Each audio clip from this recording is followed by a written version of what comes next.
Hey, welcome to Coloring with Vicky.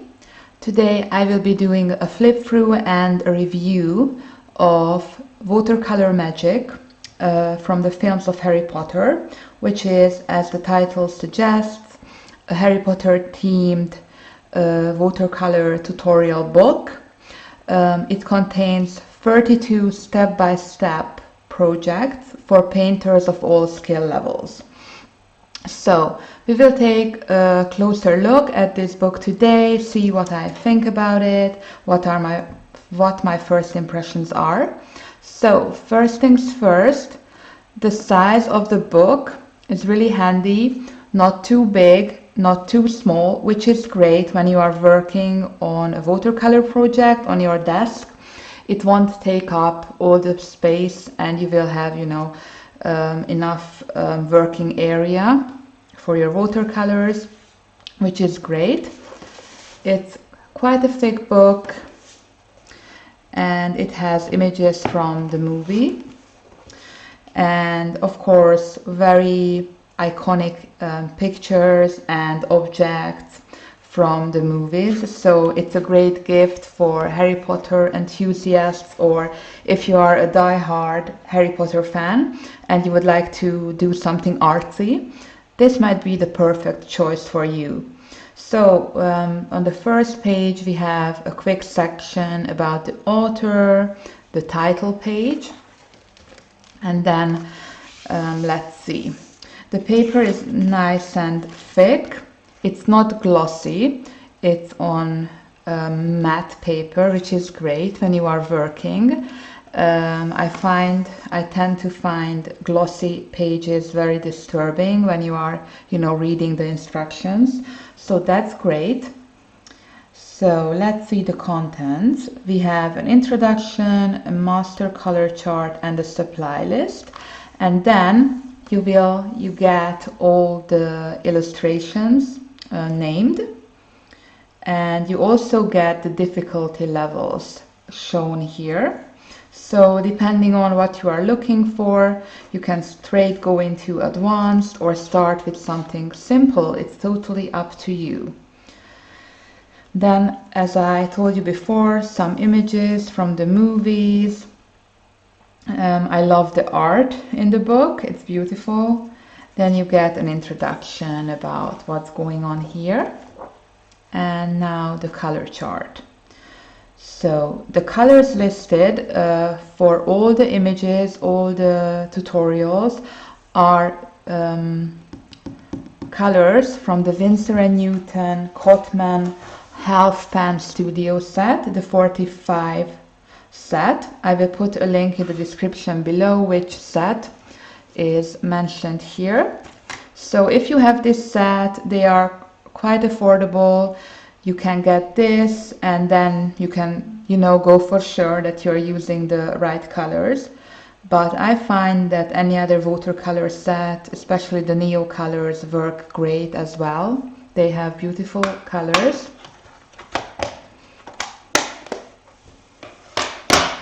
Sorry. And then we have the supply list. Again, they are recommending Cotman brushes. I will be using my silver black velvet round brushes for the project. So you can find links in the description below as well.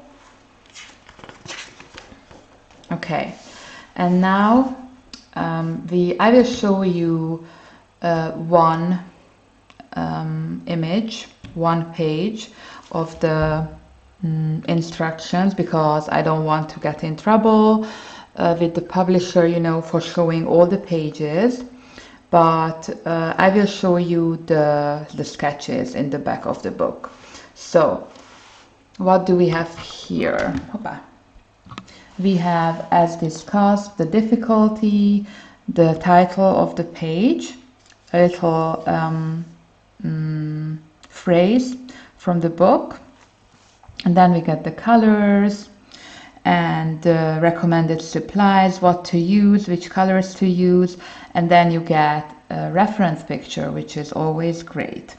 And then step by step you get the instructions, what to do and how to do it, and you have numbers given, and then the steps are also illustrated here, so you can follow along, which is really great. Yeah, I love to do projects like that. They are quick, easy to do, or you can choose if you want something easy or something more difficult, more challenging, totally up to you. So, and it's also great for, you know, making a gift for somebody. So I will just show you real quick. This is how it looks, just so you get an idea of the contents of the book. And this, on the second half of the book, you get the watercolor sketches. So there are two ways, or there are of course more ways, but I have two ways of working in these books. One way is to, I will just flip as I talk so you can see the images. One way is to, these are by the way nice and thick watercolor paper, so you can just go in and color the sketch. That's one way. I would scan the image on a scanner or on your smartphone on a scanning app, and I would trace the image from the printed copy paper onto watercolor paper. And with scanning, the great thing is that you can change the size of the image. So if you want it to be, see, it's nearly as big as my hand. If you want a bigger image, you can do a bigger one. If you want a smaller image for a gift, you can change the size of the image. So that's really nice. And then you can trace it onto your watercolor paper with pencil, and you are good to go. And you can do watercolor one image more than once. So that's what I would do.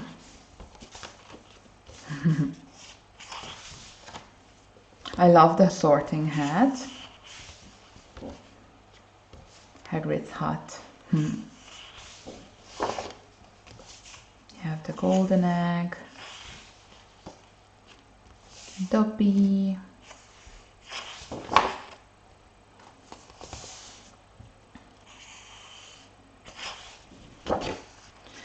love potion.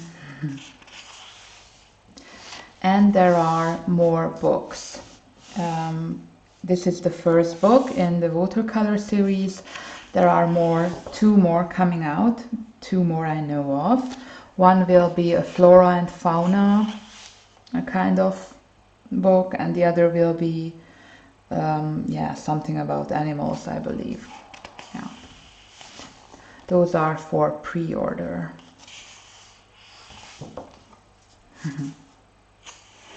Would love to do this one.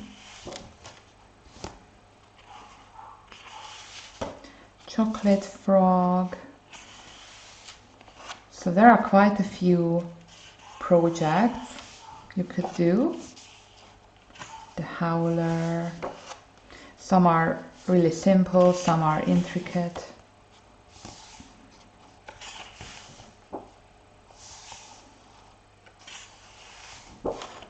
The night bus, one of my favorites. It's really cool. And of course the epic Hogwarts Express. Forbidden, and the Forbidden Forest is the last one of the images. So it says perfect for every Harry Potter fan, whether you are new to watercolor or a fan of the wizarding world. This book will give you practice, confidence to create your own beautiful and unique watercolor pieces from the beloved film. Yeah, so that is that. Let me know how you like it. If you would, is it something you would love to do, or you would rather do some coloring, not watercoloring? So yeah, let me know below. And thank you so much for watching. Please give the video a thumbs up if you liked it, and don't forget to subscribe. Thank you. Take care. Bye. Feelings, it's like I can't walk on the ceiling. Oh yeah, got me dreaming, driving in